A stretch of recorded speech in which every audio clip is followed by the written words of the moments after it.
Ito po ay isa pong grupo na nag-aaral sa usapin po ng ekonomiya and social happening sa bansa. So itong pinakamainam nga, yung pananaw ninyo, no, bilang nasa labas, ano, kumbaga. Go ahead, Sunny.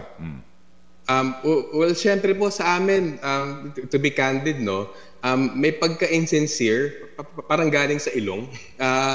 Okay na sana sa umpisa nung sabi niya na hindi ramdam ng mayoryang Pilipino, ito sinasabing maganda economic performance. Pero napansin nyo, nung kagad niya pinasok yung usapin ng presyo, lalo na sa bigas, pero habang sabihin niya, ramdam ko na hindi niyo, alam ko na hindi niyo ramdam, pero bilang hugas kamay siya. Parang sinisi yung mga ekstern na salik, yung merkado, yung may kasalanan sa pagtaas ng presyo ng bilihin. Tapos pati sa dulo, nagyabang pa siya na nabawasan na mahirap. So para sa amin, kung gano'n ang umpisa niya, maganda sana. Alam ko, sinasabi maganda economic performance pero hindi niyo ramdam. Pero kung agad naman siya naghugas kamay, tapos sa pinakadulo, sabihin niya, pagyayabang pa niya na sa kanyang panunungkulan, nabawasan na mahirap, medyo sa amin, kaduda-duda yun eh. Tapos lahat ng mga sinabi sa loob, I'm sure pinakinggan nyo rin doon. Alam nyo, sa totoo lang, kahit sino, kahit tayo, kung bigyan tayo ng halos 6 trillion pisong budget, marami tayong masabi sa ginagawa eh. Pero kung hindi na amin yung tunay na lalim ng problema at hindi nasasapa ng tamang solusyon, kahit ganong kadaming sabihin mo sa kalahating oras at kahit ilang beses ka pinilakpakan at sinatsyanta ng BBM ng mga trapo, may ampaw pa rin yung talumpati. Kaya sa amin, sa pangkalahatan, ampaw pa rin yung talumpati, may pagka-insincere po. Okay, ampaw at insincere. Tunghayan natin yung employment increase na binabanggit nila. Sa datos ninyo, sa pag-aaral nyo, ano ba ang katotohanan? Sige.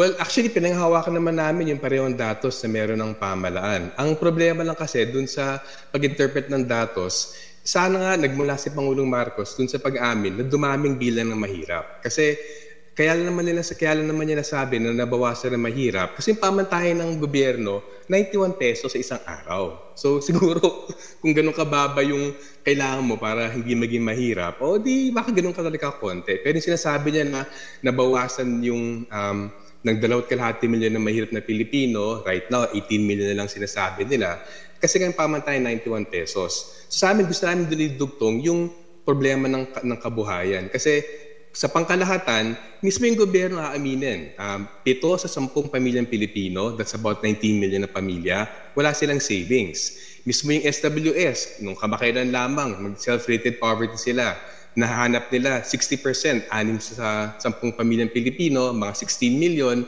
sinasabing mahirap sila. So mas tama yun eh. Yung suwi natin, 7 hanggang sa 10 pamilyang Pilipino, yun ang mahirap at vulnerable.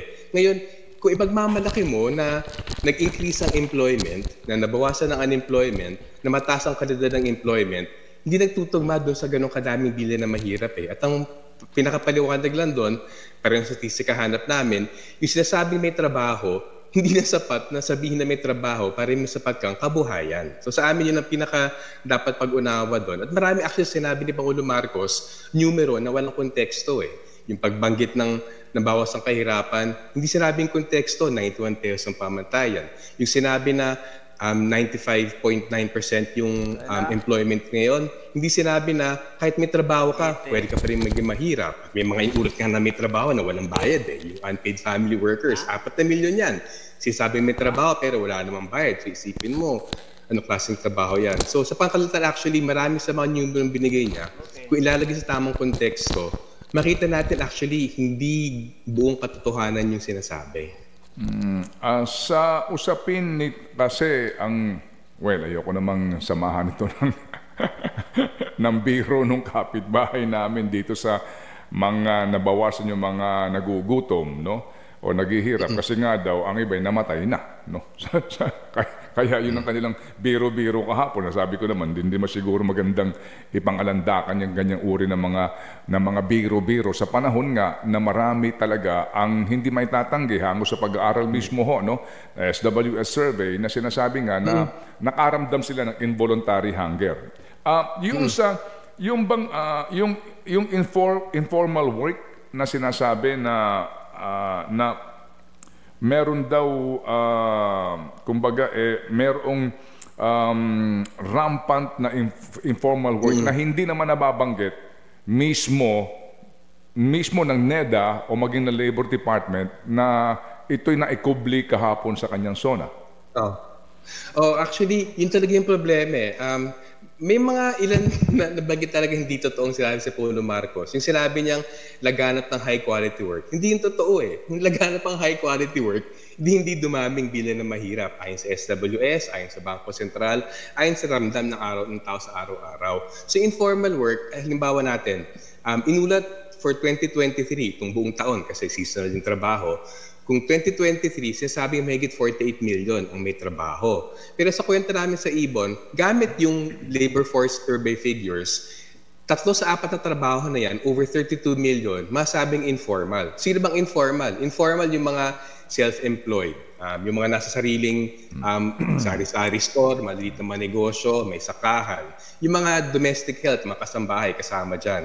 Idagdag na rin natin dyan, yung mga sahuran, pero nasa mga informal enterprises na hindi na pupuntahan ng dole, walang mga papeles at iba pa. So kung susumahin lahat ng mga informal trabaho na yan, at kasama dyan yung 4 na milyon na unpaid family workers, kung susumahin yung informal work na yan, 3 sa 4 na trabaho, actually informal work. At sa amin, yun ang magpapaliwanag kung bakit sa pinagmamalaking 95.9% na employment rate, bakit hindi sumasapat na may trabaho ka para hindi ka na maging mahirap? Kasi iba yun ng trabaho, ganong klaseng informal work na mababang kalidad. Doon sa health access na binabanggit naman, oo, na malaki nga daw ang improvement ngayon sa usapin nga ng tulong na nanggagaling sa PhilHealth. Oo. Alam nyo, Sir Ted, yung nga yung mga maraming sinasabi doon na walang konteksto eh. Sana pinaliwanag actually ni Pangulong Marcos, actually kalahati ng gastusin ng ordinaryong Pilipino on average para sa kalusugan, out of pocket pa rin niya.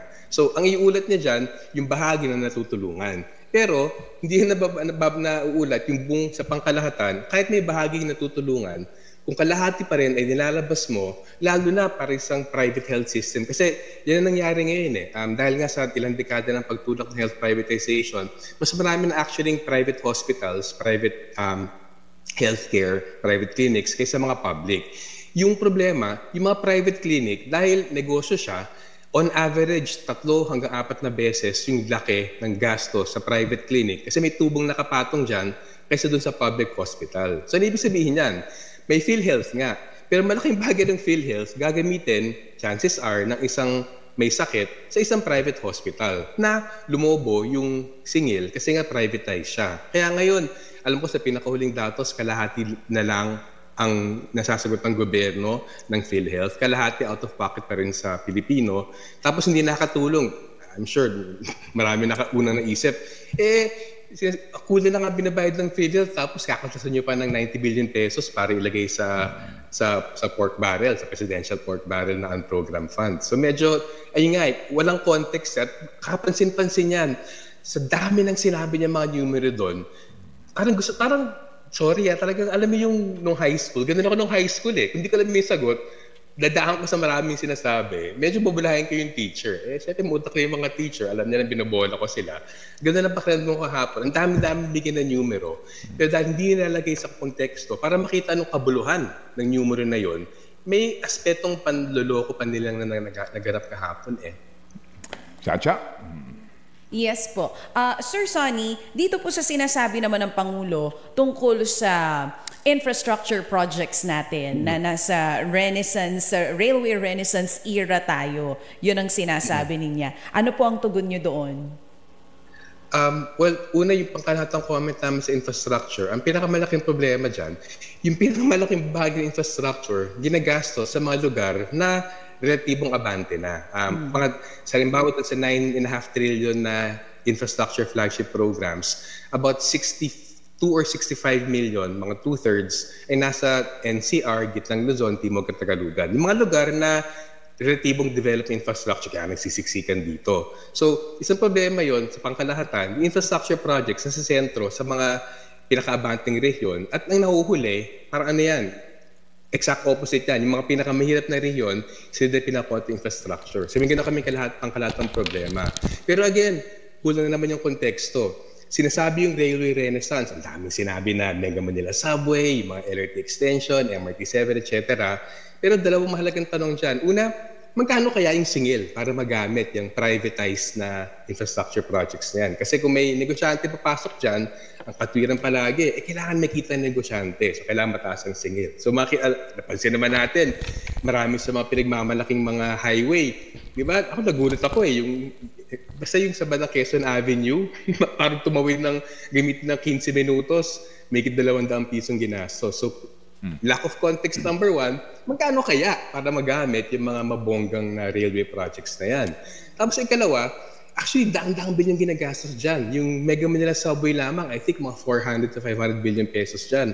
Ang tanong, sa isang bansa tulad ng Pilipinas, ang tindi ng kahirapan, yun nga, sa amin, easily 16 to 19 million na pamilyang Pilipino dapat sinasabing mahirap. Yung paggamit ng 400 billion pesos para sa Mega Manila Subway, na may makikinabang naman syempre. Pero ito ba yung pinaka-wastong gamit ng limitadong rekurso ng gobyerno? At ang argument, ako tingin namin, hindi I mean, grande to, ipagmamalaki, pagyayabang ito sigurado sa mga foreign investors, sa mga gusto magtrabaho sa Makati o sa Metro Manila. Pero ito ba ang kailangan ng Pilipinas para umangat? Kasi natin kakalimutan, ilang taon nang nag-infrastructure projects from about 300 billion pesos less pa yata nung unang bahagi ng panahon ni Pangulong Aquino, nasa 1.5 trillion pesos lang ngayon. Di ba kapansin-pansin, lumubog ang infrastructure spending, bumagsak agrikultura, pinakamaliit sa kasayan ng bansa, bumagsak ang manufacturing, pinakamaliit sa 8 dekada, bumagal pa yung ekonomiya actually. So even sinasabing stimulus, hindi naramdaman. May palandali ang trabaho, pero malaking bahagi ng infrastructure spending din makikita sa Pilipinas eh. Nasa imported na materyales, kagamitan, inaangkat yung mga contractor. Parang ano rin eh, ito bing best use ng napakalimitado rekurso ng gobyerno. Oo. Ang sinasabi ni Sir Sunny, ano po, kasi nga nagpapasalamat din po naman ang ating presidente sa private sector dito po sa kanila pong partnership na merong ng bagong highway o skyway, may bayad. At yung bayad hindi po mura, no? Malaki ang ating pong bayad, no? Kumbaga yung pagtatayo nito hindi napapakinabangan ng pangkaraniwan kasi hindi ka dadaan doon kung wala kang pambayad. Ito yung sinasabi po ni Sir Sunny po dito. To be more realistic about it. Meron